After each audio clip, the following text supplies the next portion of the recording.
Introduction to corporate finance is what we will be talking in today's video.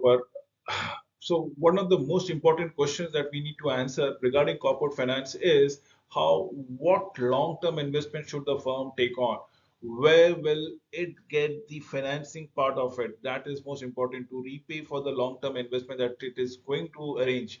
How will we manage the everyday financial activities of the firm? Remember, we are talking only about corporate financing. So financial managers have a lot of responsibility onto them. The chief financial officer, the top financial managers within a firm, treasurer oversees cash management, credit management, capital expenses, and the financial planning thereby.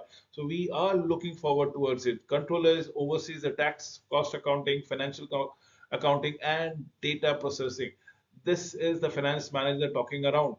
We are talking about the CFO, the treasurer, and the controller. The decisions, what are they? They are talking about capital budgeting. What long-term investment or project should the business take on? This is very important. What about the capital structures? How will we pay for the sale for our assets? Should we use debt or should we just go for equity perhaps? And working capital management, WCM. How do we manage the day-to-day operations, day-to-day cash management of the firms? So yes, the financial management decisions are capital budgeting, capital structures, and working capital management. Forms of business organization, primarily in US and predominantly elsewhere. It's more or less the same thing. We are talking about sole proprietorship. It is where an individual holds the complete control over a firm. Then we might have partnership. It is more than one individual, two individual, three individual, perhaps plenty money. And then there are corporations where n numbers of corporations. It's a board that is running the company altogether on a corporation mode altogether. So yes, single owner for sole ownership, general or limited partnership. It might be limited liability partnership, private limited partnership, as the case might be. Corporation, we are talking about the core corporations, as in the limited liability corporations. So for sole partnership, what are we looking into it? We should go across as the case might be. Sole proprietorship is all the advantages, the positive things that comes around it. It is at the whims and fancies of the individual. He or she does not have to depend on somebody else. Easiest to start. It is one of the least regulated. Single owners keeps all the profit. There are no dispute about it. There are no other sort of arrangement taxed once as only as a personal income. Since this is a sole owner's proprietorship, the disadvantages, there are plentiful about the disadvantages thereby. It is limited to the life of the owner. The owner dies, expires, so that the company, and because nobody else is going to own that company altogether. And the limited life to an owner. Equity capital limited to the owner's personal wealth, and that is completely up to the owner spending habits. Unlimited liabilities, definitely yes, since the owner is looking at the ownership or of the sole proprietorship. Everything that goes wrong should always land onto his or her table. Difficult to sell the ownership interest per se. Now let us talk about the partnership. We are talking one at a time for every other things that goes around it. Partnership was either of general or of limited partnership. Partnership that goes along with the advantages is, and what are they? Two or more owners? Probably yes. The risk is shared. More capital is available for the markets altogether. Relatively easy to start. Relatively, again, I keep on saying about this. Income taxes once as a personal income as on when on basis. Disadvantages, plentiful of disadvantages, because it has again an unlimited liability, something similar to sole partnership, because it is all the partners who have the vested interest and they are responsible for all the upcomings or ongoing happenings in the organization.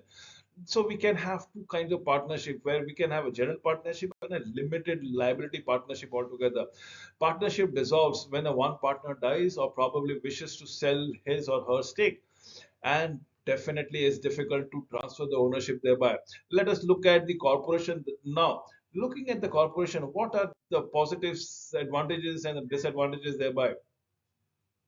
This advantage is a limited liability. If something goes wrong with the business, the owner cannot be traced or probably cannot be pinpointed or accused of some wrongdoings. Unlimited life, despite the fact that the owner might expire the corporation will extend and will live beyond the means. It might live beyond few centuries altogether, and there are plentiful of example of such corporation. Separation of ownership from the management, as in the man who runs the show and the show which has been run around it. The organization is doing the business and somebody is running the business thereby. So ownership and management is completely two different entities. Transfer of ownership is definitely easy and easier to raise capital because it is bit of transparent, because there are no vested interest that is playing in the rule. The disadvantage is thereby separation of ownership and management. Yes, if something goes wrong, whom will you stand to accuse? Probably no one. You have got nothing to go around it. Double taxation, once as an income tax of the corporate trade and then as a dividend tax which has been paid at a personal rate. So you have been taxed twice. The goals of the financial management, and how do we come across to the goals of the financial management, and that is very important. What should be the goal of a corporation? You should ask not once, not twice, but every time that you want to go around it. We are talking about minimizing profits, we are talking about minimizing costs, we are talking about minimizing, or should I say maximizing market share, and minimizing any wastage of effort or something like that. So maximize the current value of the company stock per se. Does this mean we should do nothing and everything to maximize the owner's wealth? Is that the case altogether? The agency's problem here, we need to come across as what is the problem of the agency. Agency's relationships with the owners of the firm. Principal hires an agent to represent probably his or her interest as such. That is what we are looking into. The stockholders are the principals. You remember, they hire managers or agents to run the problem. It is not an issue that has been owned by the managers, right? They are also an employee. It is not an interest for the agents because they are working for money, but are no way interested into the up about the market share and the quality of the product and so on and so forth.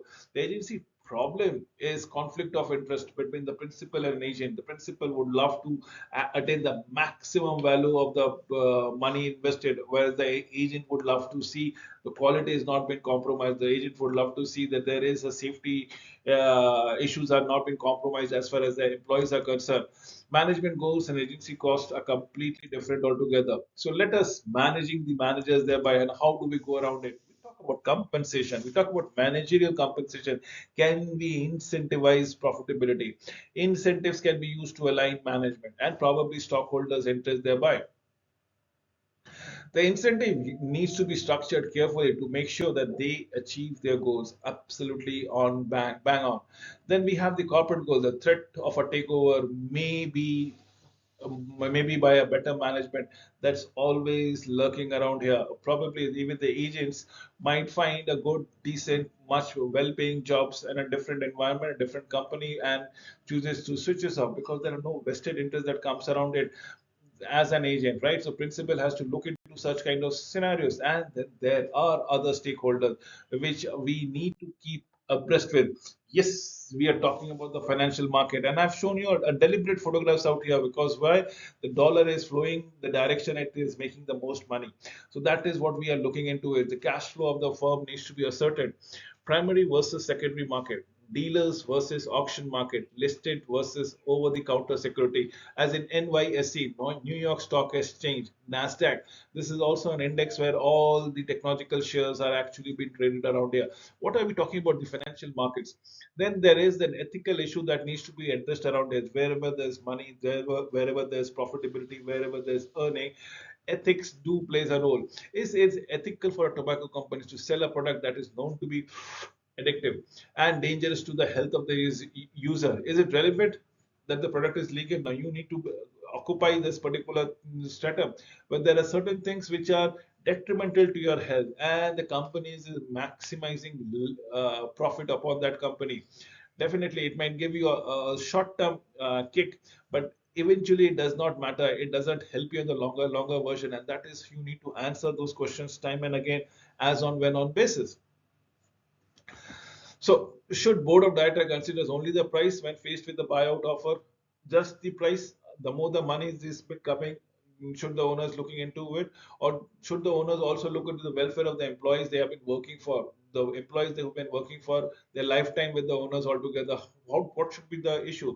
Is it ethical to concentrate only on the shareholders' wealth, only the wealth, and should the stakeholders be also be considered? Stakeholders, there might be employees. Why don't you think the customers are not the stakeholders? Even they are the stakeholders. So what are we trying to do? We are trying to take pockets money from the pockets of the customer and putting in our pocket. Is it fair altogether?